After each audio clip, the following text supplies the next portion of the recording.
Real quick, before we get into the show, I wanted to share a new service called Getita that Ken and I have been using that has made us over $10,000 in Amazon reimbursements. The service requires no monthly subscription, and Getita collects a small percentage of the money they recover for you. It takes less than 5 minutes to set up and works on all Amazon marketplaces.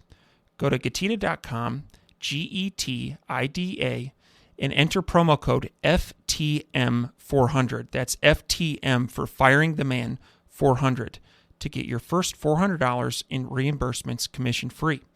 How much money does Amazon owe you? Welcome everyone to the Firing the Man podcast, a show for anyone who wants to be their own boss. If you sit in a cubicle every day and know you are capable of more, then join us. This show will help you build a business and grow your passive income streams in just a few short hours per day. And now your hosts, serial entrepreneurs David Schomer and Ken Wilson. Welcome everyone to the Firing the Man podcast, the show where we explore the journeys of entrepreneurs who have taken the leap to build their own successful ventures. Today, we are honored to have a distinguished guest whose expertise in business growth and automation has transformed countless enterprises. Daryl Urbanski is the founder and president of bestbusinesscoach.ca and the host of the Best Business podcast. With a mission to create 200 new multi-millionaire business owners, Daryl leverages over 17 years of experience in marketing and business strategy. His notable achievements include generating $1.6 million in under 6 months for NeuroGym, which grew to $7.5 million within 3 years under his strategic guidance. Daryl's approach is grounded in evidence-based strategies, having conducted over 550 interviews and invested more than $50,000 in research to identify the 8 critical business habits that drive success.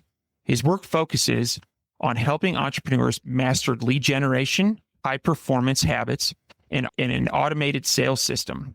In this episode, we'll delve into Daryl's insights on scaling businesses, the importance of automation, and the habits that distinguish successful entrepreneurs.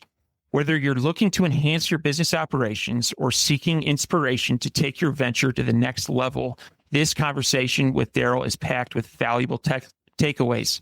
Daryl, welcome to the show. Thank you. It's an honor and a pleasure to be here, David. Hopefully, we help change some lives today. Absolutely. Absolutely. So to give our audience a little bit of background, can you share your path in the entrepreneurial world? Sure. I mean, we can go back as far as you want. When I was a kid, I grew up in Canada, Kingston, Ontario, Canada. I shoveled driveways in the winter for money. I had a paper route. I did a lot of that stuff. I feel like my foray into marketing started, I did this program called Katimovic. I got to travel and work across Canada for 9 months. I spent 3 months in BC, 3 months in Alberta, 3 months in Quebec. I lived with 10 other kids. We were all 17 to 21. You'd have a project leader that would kind of be the supervisor, making sure you weren't just, doing drugs, partying, and having sex with each other. They would find you full-time jobs in that town. So we had full-time, but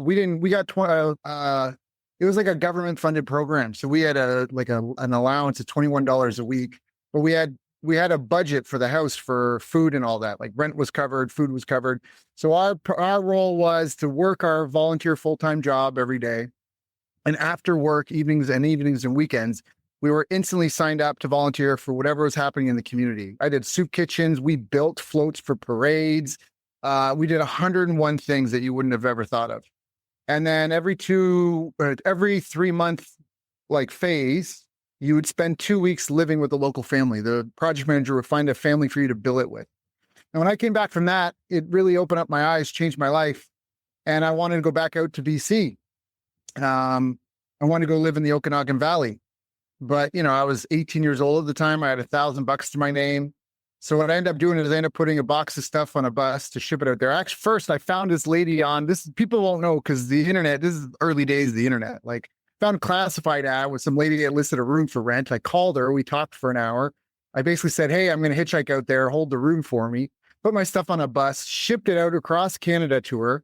And then my mom convinced me last minute to take a bus to get past Toronto. She's like, just get past Toronto then. And I went and I hitchhiked across Canada to get there. And before I left, I wanted to have some job interviews lined up for when I got out there. So what I did is I went to the local Chamber of Commerce website and I scraped all the business emails. And I had no idea. I didn't go to school for marketing, any of this stuff. I had a 3-step email campaign. And the first one was a cover letter and my resume, like why you should hire me. The second one was a PowerPoint presentation. And it was kind of like a song and dance, like to get to know my personality and all that. And the third one was a final notice, like, hey, I'm hitting the road, Jack. If you want to set something up, I'm coming. So, and it worked. I ended up working at one of the places that I emailed. And so that was you could say my first foray into online marketing way back in the day. I mean, I can keep talking if you want. I don't know if you want to know something specific after that. No, I love that background and that journey. And I learned about you by listening to your podcast. And I think that's it's a unique lens to view the world through. As somebody who's interviewed, in the intro, I said 550, you had mentioned 600. Share with me a little bit about your experiences there. What's the podcast been like, and what have been some of your biggest takeaways from talking to successful entrepreneurs? Well, yeah. So you mentioned the NeuroGym. Before it was called Praxis Now LLC, I think, before they changed the name to NeuroGym. And at the time, so we fast forward a bunch. I lived in Japan for 3 years. I worked as a freelance. I taught English when I was there, but I also worked as a freelance consultant. I did coaching with Shinsei Bank, Johnson & Johnson, Tokyo Electron. And in Japan, there's always a bit of English teaching mixed in because English isn't a primary language there. So sometimes you meet people and you're like, today's vocabulary is, and then you get into like whatever you're doing. But we did team building stuff. We took people to go play paintball. And I thought it was great. I was getting paid $60 an hour to shoot Sony executives with a paintball gun. I'm like, this is great. I love my job, and it was team building. So I did sort of that stuff. I think there was a company at UK, Mind Gym. We did some of their curriculum. Anyway, so I came back from Japan and then I started a martial arts school in Canada and I grew it to 6 figures. And then I was helping my friends with their businesses. And then my third year, the first year I got us to 6 figures. The second year I automated everything I could automate. And the third year I was kind of bored because I was in a university town. And every summer, everyone disappears. Yeah, and even though I'm on a membership, so I still get paid, but everyone's kind of gone for 2 months. So I planned this thing called traveltrainjapan.com. You might still be able to find the promo video on YouTube at traveltrainjapan.com, but it was go to Japan. It was like high-end martial arts tourism. Let's go to Japan for 30 days, do my favorite stuff from the 3 years I lived there. Let's climb Mount Fuji. Let's do all this cool stuff. And I sold a handful of tickets for that. And right before I left, a guy that I'd been helping, he was running a satellite office in Kingston above my martial arts school. And we'd meet up, locking up at night, and just kind of became buds. And I was reinvesting all this money, going to conferences and for coaching and to learn, and to grow my business. I was giving him ideas. And 2 days before I was leaving for Japan, Corey called me and he said, Daryl, I'm moving to Ottawa. And I said, Corey, that's great. He says, no, I've been promoted to be CEO. And I, Corey, that's amazing. He's like, no, you don't understand. I've never been a CEO before. I don't know what I'm doing. I need you to be my coach. I'm going to put you on a retainer. I need you to be there like a call a week, listen to board meetings. And I said, Corey, I'm leaving in 2 days for a month. I'm going to Japan, bro. I'll have to talk when I get back. And on the flight to Japan, I was thinking about what I love most about the martial arts school. And it was the testimonials, just having a tangible impact on someone's life. And Corey's company served 1,000 businesses. They were like a Yellow Pages, like a local directory. They were like a Yellow Pages type business. And I realized that with 1,000 businesses, if I helped Corey, I could have an exponential impact on the world. Every business represents a few hundred, if not a few thousand people between staff, customers, vendors, everyone, the owner, their family, and everyone's families. So when I came back, I accepted Corey's offer and I wrote 2 books. I self-published 2 books on Amazon. I call them business books for busy people. And one of them started to take off, Ancient Secrets of Lead Generation, Your Primitive Business Guide to Better Leads with Less Effort. So practicing what I preach, I got it to hit #1 on Amazon for the top 100 of marketing and sales, #7 for the business category overall. That got me on the TV, radio, print, local stuff, nothing national. But I was still just sort of a guy. And then I started getting all these offers and people messaging me. And I ended up getting headhunted, connected through friends to go work with John Assaraf down in Rancho Santa Fe, California. He made me an offer I couldn't refuse. He offered me a $35,000 signing bonus, $100,000 US as a base salary, and 2.5% of everything I helped him make. And I was stuck in small town, like the hometown that I grew up in. You know what I mean? Like I got this 6-figure business. It was a great, highly automated lifestyle business. But I'm in my hometown. It's small town, 100,000 people. And then John's got this, it's John Assaraf from the movie The Secret, and he's built all these multi-million-dollar businesses. And I was like, right? Like that's how I ended up going to Japan. I met a pretty girl and I was like, stay in my hometown, follow a pretty girl to Japan. I don't know. And so I went to Japan. So I used the $35,000 to pay off any contracts that I owed. The lease was already almost set to renew, so I just didn't renew. And I went down to San Diego, and about a month later, I regretted it because I had left a highly automated, very comfortable lifestyle business that I was doing, doing six figures. And John was in a nosedive tailspin, headed for bankruptcy. Don't get me wrong. And you look at Donald Trump, I think he's filed for bankruptcy before. All these successful entrepreneurs have up and down. So I'm not trying to throw shade on John in any way. I'm very grateful for the experience. But when I met him, it was at a time where things were like in a bad situation. And so with a fear of God and a fire lit under my ass, I worked evenings and weekends. And I basically put together an automated webinar for his online course. It was $1,000 course. And we managed to do a JV launch. And we did about $600,000 in sales with a JV launch. And then I took the lookalike, and this is the early days of Facebook ads. I took the buyers list and I uploaded it to Facebook. And we started with a budget of $500. And the lookalike had a scale bar, how tight you want it. And I was like, I want it super tight. And we used that lookalike audience until we were doing like 90, 100 grand a week in automated sales. It was a 6-hour webinar. We ran it every Saturday. And John was singing my praises to everybody because we just had this, to be profitable, I think we were paying around $10 a lead at one point after things kind of flatlined a bit, but we were paying $10, $12 a lead. And I think we were making $22 per lead. So we were almost doubling our money. And that's like, I spent $500 and then I got a $1,500. And this was like some kid project, like, okay, kid, here's your $500 allowance. You can go spend on what you want. So this is something that like I said, like the launch was something already in the marketing calendar, but I was like, I'm going to make something of this. So it was my idea to automate and evergreen it. And they were like, hey, here you go, kid, whatever you want. And they were already focused on the next thing. And then all of a sudden, what's happening here? And then that fed the company for the next 5 years, essentially. I had moved on after that, but John sang my praises to lots of people. And so I got to meet all these people as a result, but I was still sort of a guy. I didn't do a book tour. I'm not into Lamborghinis. I'm not into the fame. I want the money. I don't want the fame. I don't want to go places and not be, and be so I was just sort of a guy. Like I didn't have a following, but now I'm being invited to speak at conferences in Phoenix and, in LA and going all over, being asked to do interviews like this, being invited to mastermind groups and like godfathered membership into them. Like Ty Lopez, before he did his whole Here in My Garage fame, I got invited to a party at his house. And I actually didn't get a chance to talk to him. There were so many people there. And there was some movie director that was there. And there was a lineup of like 50 people trying to talk to this director. And I had to go at some point. And I never got to meet Ty. And I'm in his house having a party. And I found Ty. And I was like, hey, Ty. Hey, man, sorry we didn't get to talk. Man, great party, great house. Appreciate you. Take care. Sorry, maybe next time. And the guy left. And not even 5 minutes later, I'm like, hey, Daryl, who are you? And I answered some questions. And then he set up a call. And then he offered me $1 million. He's like, I want to invest and what you're doing with John. And we didn't need money at the time. At this time, we just had like a money printer, essentially, right? And this is long before that.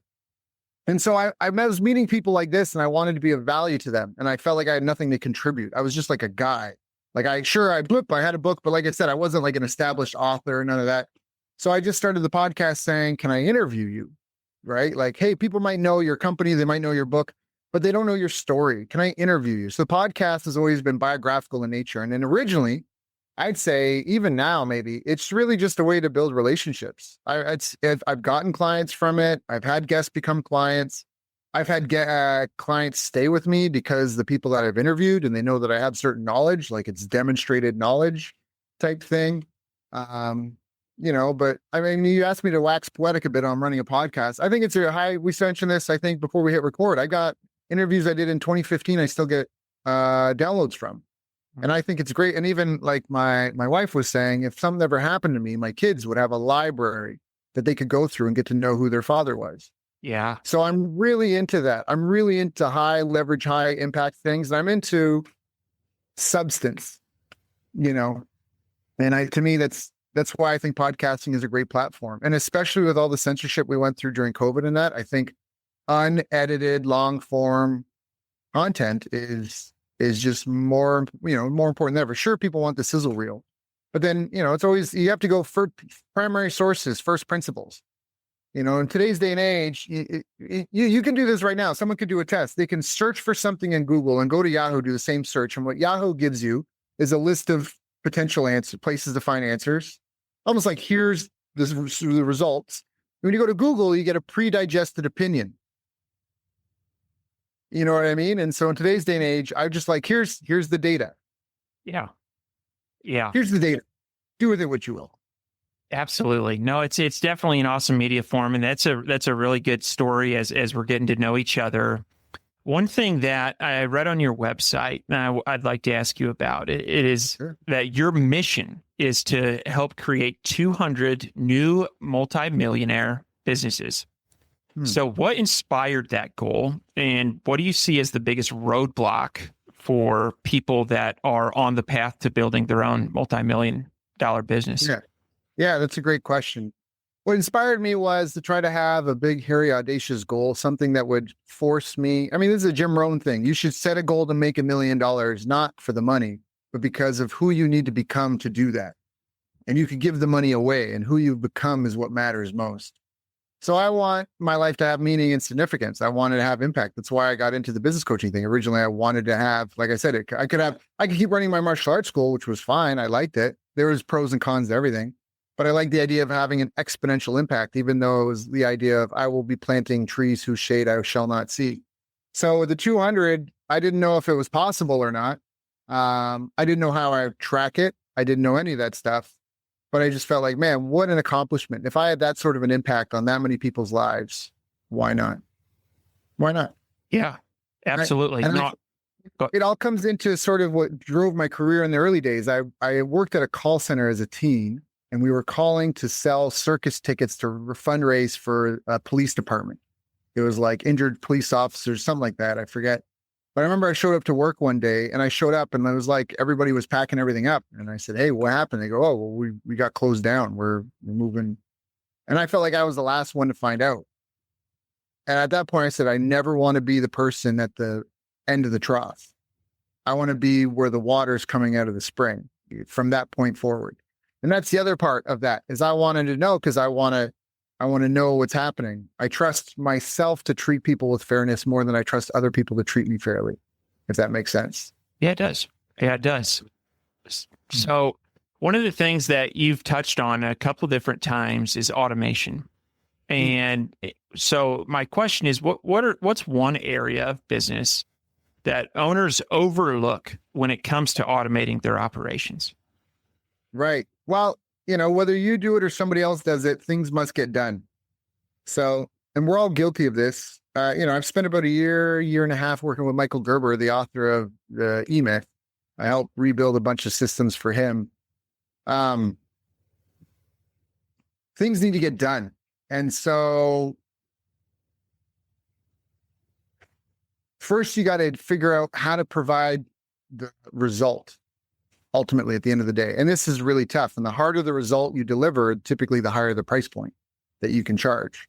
That's the whole income earning ladder. So at the bottom of the income earning ladder, you have generalists. Let's say a dentist. The dentist earns what any dentist can earn, sort of, right? Generally speaking, broad strokes. But then you have a specialist. A specialist would be like an orthodontist. An orthodontist does what a dentist does, but they've got specialized training. The dentist might be able to figure it out, but you don't want to be the guinea pig. So you pay more money to get the specialist because you have a higher likelihood of the result you want. And then the trainers of specialists earn more than the specialists, because if I hire a trainer of a specialist, they may not be best in class, but man, I better get industry average. They're the trainer. Yeah. So again, it's higher confidence in the likelihood of and the quality of the result.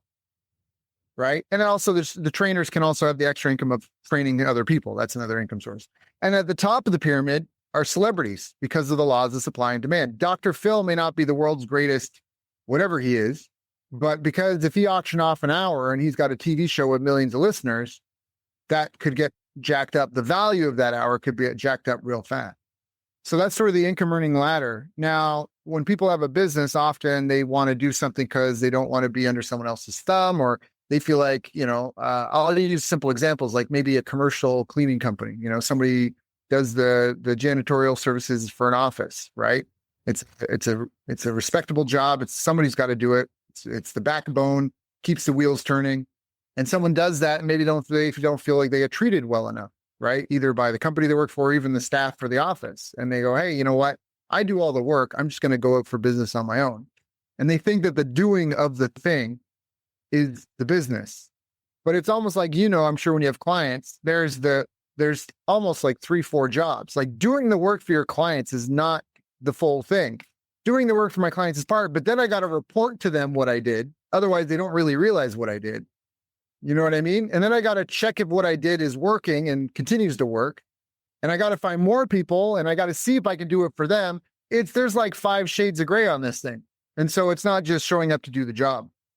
An easy example is when you go to McDonald's, they never go, drive-thru's closed because Sally's got a cold. Like they've got, this is the service we provide to the community. We are here to serve a group of people, and we need to have a team and figure out the terms and conditions of this team so we can always be here 24/7 to provide this service for people. So for a lot of business owners, small business owners, we wear all the hats, right? And in the beginning, you have to do that because there's not enough cash to go around, and often we're all figuring out what it is that we're actually doing. But that's really it. You need to figure out, and you need to get in. Not enough people lean into the numbers, myself included. You really need, like now when I try to look at business opportunities, I always try to make sure that there's at least $1 million into it, because otherwise you could be trying to build a Lamborghini on a dead end street. Like, great, I got this amazing Lamborghini, but I got nowhere to run. Like I've got like a 1/4 mile of road. That's it. Like you need a long stretch of highway. So, and some people get into business because they're creatives. I'm working with a company right now, and one of the guys is a creative genius. He's brilliant. But the path to $1 million is consistently selling a specific solution to a specific problem to a specific type of person. And this guy keeps hammering out like new products, new ideas. Oh, we'll put it on the pallet. You mentioned Amazon. He just did this thing. He's like, yeah, but the beautiful thing is we can put it on the pallet. We can just list it on Amazon. This is a big business. And I'm like, there's more than just making an Amazon account and putting up some photos. Like like you got to market and sell it and do reviews, and you got to play the game. So that's some of it. You asked about, what makes or breaks success in business. So I'll give everyone, because I love you all, the 8 critical success factors. I spent $50,000 to figure this out. I hired a team of research assistants. I talked to friends. Originally, it was because I was pissed off because some guy came. I did a workshop in Vietnam. I did 2 workshops in Vietnam. It was just sort of for shits and giggles. This guy was one of the Mind Valley's top copywriters. Mind Valley is like $100 million company out of Malaysia. And one of their top copywriters got connected with me to be on the podcast. And then we just kind of hit it off. And turns out he was going to be in Hanoi and I was going to be in Hanoi. And I don't know who came up with it, but he said, hey, let's do like a 1-day workshop, like early Dan Kennedy style days. And we said, okay. And we got about 30, 50 people, Kathy. How many? Yeah, 30, 50 people to pay $50 to spend some like 4 hours with us. And we just did a workshop and we recorded it. And we thought, man, maybe we can make a course out of this. Let's do it again. And we set up to do it again in Saigon. And he had a personal emergency and couldn't do it. And I figured, well, whatever, I'll show up and do it. And I did it. And the offer was, if you weren't happy by the lunch break, let me know and I'll give you, it's $50 or whatever, right? But if you weren't happy on the lunch break, let me know and I'll give you a refund. And there was one guy that attended that stayed through the lunch, stayed to the end, hung out picking my wife's brain for 40 minutes because she was making 6 figures doing a 4-hour work week and something he couldn't even pay his own bills with. And he was just like flabbergasted that she like, what, how are you doing this? And after all of that, this dude hits me up and asks me for a refund. Yep. I'm like, bro, you ate my food. You came, I didn't say it, but in my mind, I'm like, bro, you ate my food. Like we provided lunch. Like you came, you kept me and my wife and our like little kid that was a 1.5 years. Like, kids want to go, right? Like staying back because this guy, and now you're hitting me up with this. And I didn't beat him up over it. I was like, okay, whatever, man. Here you go. And then 2 months later, I saw him posting on Facebook his Manifest the Business of Your Dreams workshop. And I was livid because this dude had told me, like, I'm not going to make my rent this month if you don't give me that $50 back. And now 2 months later, he's posted. So I was livid. So originally I did a preprint called the Fake Guru Solution. What I wanted to do was find a way to third-party validate coaching programs and even agencies to, if they say they're going to improve something for someone, does that actually make a difference? You know, like when people say I do leadership training, what is leadership? Like, define that for me, right? Like, we're going through so much nonsense. So to be able to do that, we had to figure out how to define things. So anyways, I'm getting into the weeds here. The 8 critical success factors we identified was self-efficacy, market intelligence, strategic planning, marketing strategy, sales strategy and skills, money management, business operations, and business intelligence. These were the 8 big umbrella categories that everything fit under. Cybersecurity, legal, hiring, they all fit under those big 8 umbrellas. And for a lot of people, I've realized that leadership is, well, leadership skills. So then we drilled into each one. We had these categories, and then we started looking at studies, and we did like a systemic review of meta-analyses for this. And then we broke down each. And so I actually have the spreadsheet already up, but for those listening, we looked into self-efficacy. We looked at probably about 50 different meta-analysis or more. And we found out for us, self-efficacy broke into 3 pieces: personality traits, leadership skills, and disciplines. So the personality traits were like locus of control, which means being a control freak about what you can control; extroversion, openness to experience; agreeableness, conscientiousness, and acceptance of criticism and feedback. That those are the personality traits attributed to successful entrepreneur and entrepreneurship. Leadership skills, based on our research, on what we found in the studies, were self-awareness skills, communication and cooperation skills, emotional intelligence skills, and adaptability, which is counterintuitive because some people are like, you got to have a vision. Not for your business. The vision comes from the market intelligence and the strategic plan. What is the state of the union for the market, and what is our strategy to deliver, right? That's where the vision comes from. Otherwise, you're like the first person trying to sell fax machines. Like, it's going to catch on, I promise. You know, like, it can be a tough slog. I mean, fax machines took off. I don't know if it's a good example or not, but anyway, so I don't know if that answered the question, but those are the categories, and business owners need to pay attention to all 8. You asked about what's the one ring to rule them all. I get that all the time. And it's almost self-efficacy, because if you're not effective, you know, business is very Shakespearean, I feel like. Even myself, we all fall victim to our greatest flaws eventually. Everyone's, you know, look at the clap back to the COVID vaccines, right? Enron posted I think they posted $100 billion. Was it 100 billion? It was $1 billion. It was a stupid amount of money 1 year before they filed for bankruptcy. Mm-hmm. What? Yeah. You have $100 billion and you can't make it past 12 months. So that's why all these things become the Achilles heel. But at the end of the day, it really comes down to being excellent at solving a problem for a specific type of person, you know? Yeah. One thing that I'd like to ask you, and I think you're going to have a really interesting answer because you have worked with so many different businesses. If you had to start from scratch tomorrow, no audience, no email list, and you had 90 days to build a 6-figure business, what's that 90 days look like? Well, I guess I have to ask, do I already have an idea what I want to do yet, or no? No. So I need to figure out what I'm going to do. Yeah. I need to figure out what I'm going to do. I need to find a high enough price point. I need to find as high of a price point that I can honestly deliver on. I'm probably going to want to try to collect down payments and pre-orders. Okay. And I'm going to have to pound the pavement, shake hands, kiss babies. I probably want to, I mean, some of the best entrepreneurs got their start in direct sales, meaning that they were doing events. Like, there's no way to hide, like, listen, there's a need for everything. So there's definitely a need for branding, but a lot of brand marketers hide behind the fact you can't measure it and manage it.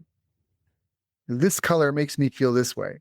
If you're an event, how many people paid, how many empty seats were there at my event? The event came, it went, how many people came and showed up? If you're knocking on doors, I spent 8 hours. If you're standing in a mall handing out flyers, did I get any bites today? Nothing. You really need to spend time with people. And probably one of my biggest failings is the amount of time I've spent and money. Oh my goodness. I've spent pushing traffic to web pages to then look at heat maps, scroll maps, Google Analytics data, when if I had just pushed everyone to a phone call, I would have found out in 5 minutes. Do you know what I mean? Yeah. If I would have got them on Zoom and just had the balls to try to get them to buy my thing. Mm-hmm. And it's not even necessarily about sales. There is a psychological process to it, but at the end of the day, I don't think it's about trying to sell, ice to Eskimos. I think it's about helping people identify a need and then, do the pros and cons. And then you do kind of need to apply a little urgency. But if I had 90 days and I had to start all over and I didn't know what I was going to do, I may look for someone else's thing to sell because I probably wouldn't have enough time to make sure I could deliver on that. What I may want to do is focus on an industry first. And what that means is I might want to be an affiliate and I look for a portfolio of things that I can offer that I trust. And now what I'm trying to do is just diagnose the problems of the market and build those relationships. And I would get as close to kneecap, belly to belly as I could. I mean, one of my biggest challenges is moving to Southeast Asia. I had a golden ticket, I felt like, at the time, because after helping John with the NeuroGym, I helped 2 other clients add $1 million their bottom lines. Now I have a waiting list of clients who want to work with me. And I came to Southeast Asia and I did a trial here for 3 months and I worked graveyard. I stayed on my US, Canada calendar, went back. I was like, I think I'm going to move there. And when I moved here, this was like 6 months, more than 6 months later. But when I moved here, I said, I'm not going to work graveyard though. I've got a waiting list. People will work with me anytime I'm available. No, they won't, and so get in person with people as much as you can. If I had 90 days, I'd want something big ticket. I'd want to make sure I could deliver on my promises. If I could, I want a pre-sell for proof of concept. And I would try to get as much FaceTime with people. If it had to be Zoom, it would be Zoom. If the more closer to in person and like an event would be, if there was a conference or an event, it's a great time and place to go. If all your customers are all going for a conference somewhere, oh my goodness, you better go there and be there. And that's probably what I would do in the beginning. And I would work my ass off. I mean, it depends what kind of situation I'm in. Buddy might say that you just need to make sure you got roof and ramen covered, and after that, it's a game. As long as you got a roof over your head and you got hot noodles, so you're not going to die of starvation. At that point, it becomes a game. But if you don't have that, my goodness, you gotta grind to get to that. And then once you're there, then you can kind of. So there's always uncomfortable moments, though. A lot of people, the way to think about it is if you were, let's go back to pre-Uber and Grab and these app-based businesses. But if you were just a taxi driver and you were going to start your own business, first, you've got a car. You got to figure out, where do I need to go to take people places? Where are those people that want to pay to get driven places? So then you start learning the airport schedule. You start learning the train schedule. You start learning the school schedules.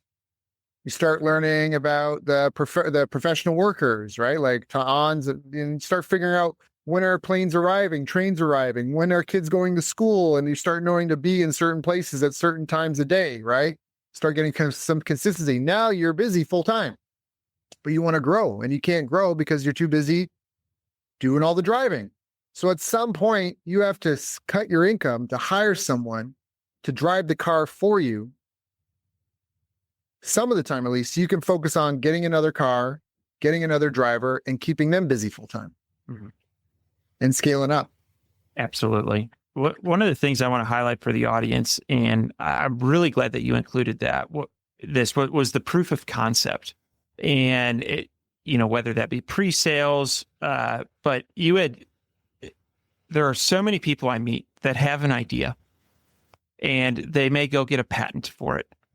with zero revenue. They may just start their business and invest hundreds or maybe even thousands of hours into proving out or hoping that their idea, that other people like their idea as much as they do. Mhm. And I've done that too. I certainly have done that. And so I think I'm really glad that you included that in your answer. And there is somebody listening right now. And the reason I put a 90-day deadline on it is there's someone listening right now who they've had it with their employer. They're ready to fire the man. They cannot take it any longer.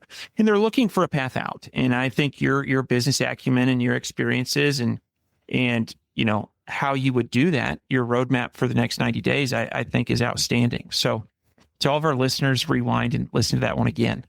Yeah. So, And it would be easier to make an income selling, $10,000 items than $10 items, because it's almost the same amount of work that it takes to get a sale. The difference absolutely. is just more than that. Absolutely. So if you can sell up and then work your way down. And even if you look, I'm a fan of Elon Musk. I think what he's done is commendable. I mean, people want to go in circles about his personal life, but as far as his career accomplishments, I think it's irrefutable. And listen, he made $300 million selling a car he had no team to build and no factory to make. I mean, let's just slow that down again. He made $300 million selling a car. He built one prototype, and then he got pre-orders and did $300 million. So if you've got your widget and you've got a minimum viable product, and if you can't get any sales, it's probably not that good. Mm. You need to and that's the harsh reality that all of us face. We get replaced a heck of a lot faster as we hope to think we are. And, we got to admit that and do our best to rise above it. And, yeah. Yeah, totally agree. And that's a great example with Elon Musk. So, there was a gym in my hometown too. I first saw this gym was renovating a building by the mall, and they were coming soon. And it was this gym. I'm not going to say their name, but it was in Canada, a big Canadian brand. And they had a trailer outside, and they were signing up people for memberships. And this went on for 2-3 months. And all of a sudden everything stopped, everything disappeared. And I talked to a buddy of mine that I wasn't a close friend, but an acquaintance that I knew that was working in the trailer. They said, "What happened?" I said, "Oh, we failed to meet our pre-launch recruitment goals." So they just shut down the project. They just backed out. They were already doing all the renos in the building, everything. They just cut their losses and moved on. There wasn't enough demand in that market. And so I thought that was brilliant. I'm like, oh, so while they renovated the building, it was like a 6-month project to renovate the building. They started selling memberships. And 3 months in, they said, we're not getting close to our membership requirement goals. And they cut it out. They just packed up and backed out. So that was a big eye opener for me. I'm like, that's brilliant. They're not going to open the gym until they're already profitable with memberships. How many people? I knew a guy when I was in martial arts school. Some of the flack I got was from a guy that was very well respected because he had been a hobbyist and trained, and he had trained some guys that had some real MMA fights and stuff. But I got flack because he had tried to launch a gym, and he did it in a location that was convenient for him, all this sort of stuff. And he ended up going 120 grand in debt. And then I launched my little thing, and then I got to 6 figures profit, in the first year. And this dude was an older guy and, had these people that already had MF, and I was like a nobody. So. Yeah. Well, Daryl, this has been a really good interview. Before we wrap up, we have a series of 4 questions called the Fire Round. It's questions we ask every guest on the Firing the Man podcast. Are you ready for the Fire Round? Do it. All right. What's your favorite book? Ooh. Think and Grow Rich or Richest Man in Babylon. Those are 2 great recommendations. Number 2, what are your hobbies? Working on living to be 300, spending time with my kids. Those are probably those.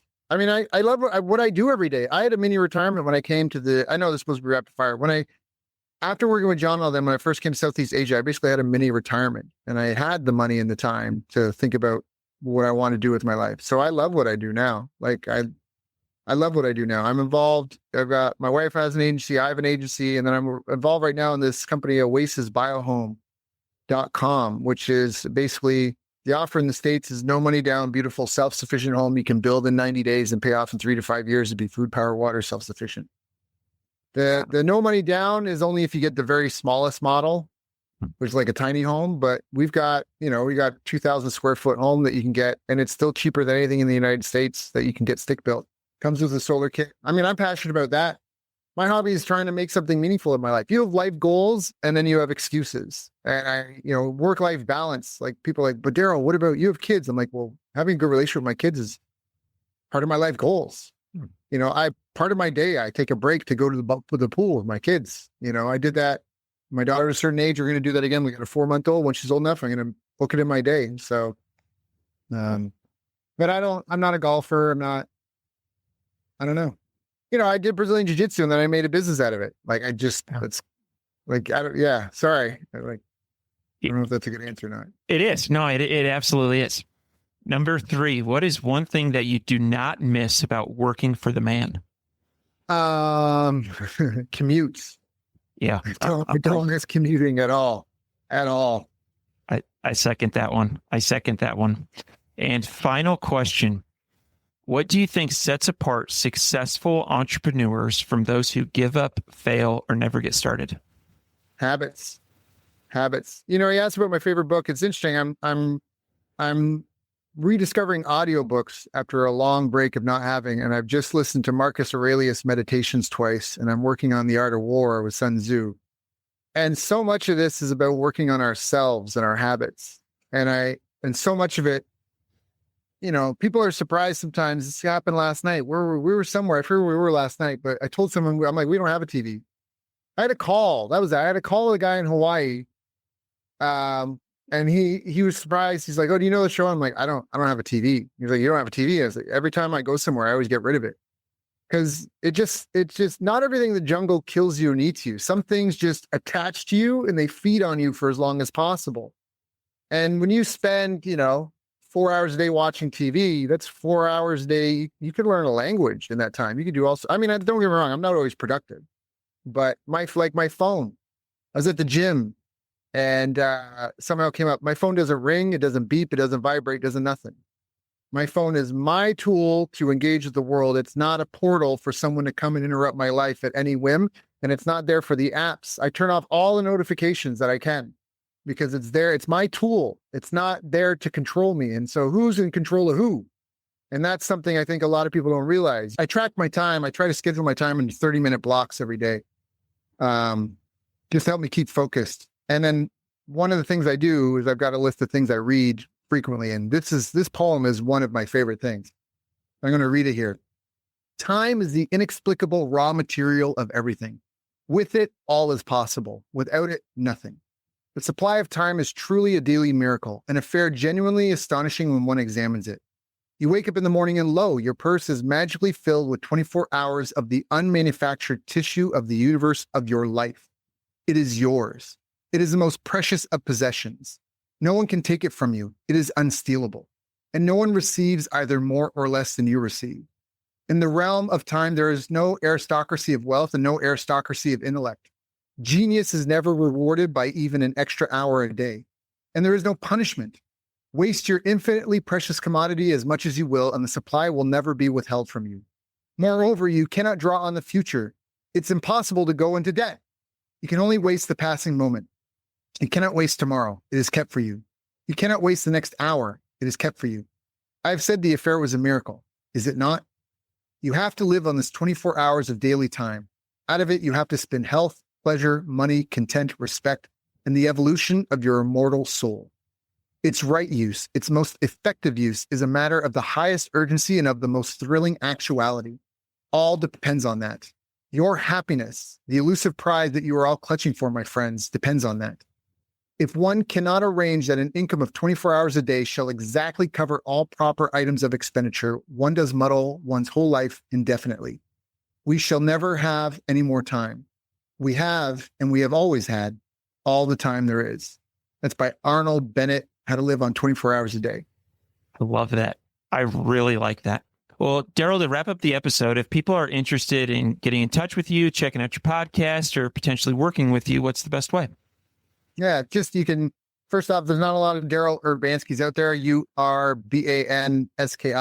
You can also check out bestbusinesscoach.ca. You can look up the Best Business Podcast. I'm not trying to be facetious. It was because when I did the keyword research, everyone was looking for the Best Business Podcast. So that's what I named my show. But my name is basically where you'll find me and most of that. We're everywhere. It's the internet. It's the age of the internet. I'm only a click away. I would say get on my email list. That's probably one of the smartest things to do, because then we'll be in touch. And if you reply, it does get to me. That's probably the best process, best method. Outstanding. And to all the listeners, I'll post links to that in the show notes. Daryl, thank you so much for being a guest on the Firing the Man podcast, and looking forward to staying in touch. Yeah, David, it's been an honor and a pleasure. Before you go, we wanted to share a new service that Ken and I have been using called Getita that has made us over $10,000 in Amazon reimbursements. The service requires no monthly subscription, and Getita collects a small percentage of the money they recover for you. It takes less than 5 minutes to set up and works on all Amazon marketplaces. Go to Getita.com, Getida.com, and enter promo code FTM400. That's FTM for Firing the Man 400 to get your first $400 in reimbursements commission free. How much money does Amazon owe you?